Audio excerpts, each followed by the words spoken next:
Hey everybody, it's Joe here with Trekkie Bricks, and we are at MOCFEST in Boise, Idaho 2022 with Shawn with this awesome mega creation here. I am very impressed with it. The SAO cutting affection, and I'll let you talk a little bit more about what you've got here. Okay, so go back to a quick origin story for you. A number of years ago, my son and I were attending one of our local lug events, and they said we should start building something at the local anime festival. And I asked my son, what do you think I should do? He said, oh, you need to make the sword from Sword Art Online. So that's where the elucidator here came from. It took me a couple months, and I think if I remember right, it's 1,400 bricks to build the sword.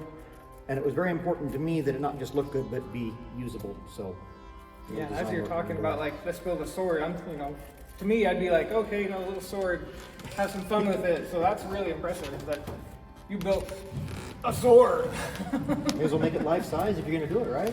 That's right. Have you battled with these? I was a rapier user when I was in the medieval group, so I've done epee, but never broadsword. Okay. Have these two swords ever clashed? They have not. The design is such that if this takes a hit in the front, if you stab somebody with it, it actually will splinter apart. But yeah, no, they have never clashed. The two swords have never been used that way. They would fall apart. Okay. Absolutely disintegrate. And then something like this, may I? Absolutely. Okay. Something like this, I would expect to not be able to stay as firm as it. This is very, very solid. Yes. Like it's incredible. I feel like I probably, I probably could.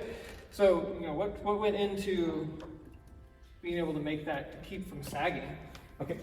The first thing I thought about was, how am I going to keep it? Well, first I need to have studs out on both sides.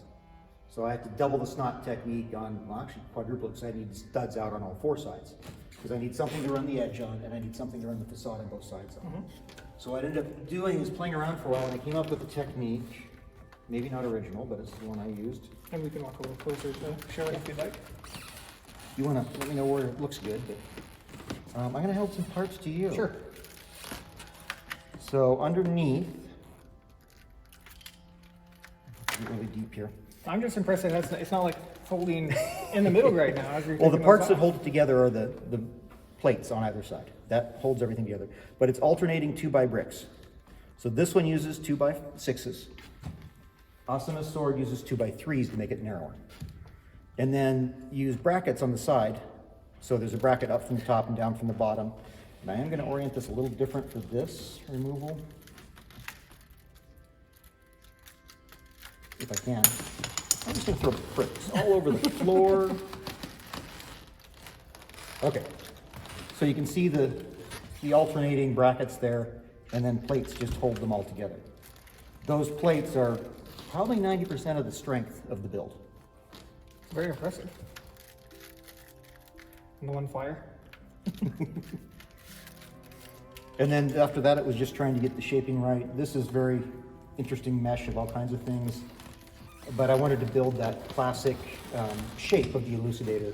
And those people who are fond of the show will recognize that shape almost immediately. And you were mentioning that you do commission work for all sorts of things, right? Yeah, anybody that wants something custom built, I can do that. I've done, well, the Forest Service commissioned, my supervisor when I was working for the Forest Service commissioned a life-size Smoky Bear. So I built a 7-foot, 8-inch tall Smoky Bear out of Lego, 42,000 pieces. Carries a shovel that's very lifelike. You'd think it was real until you get up close to it.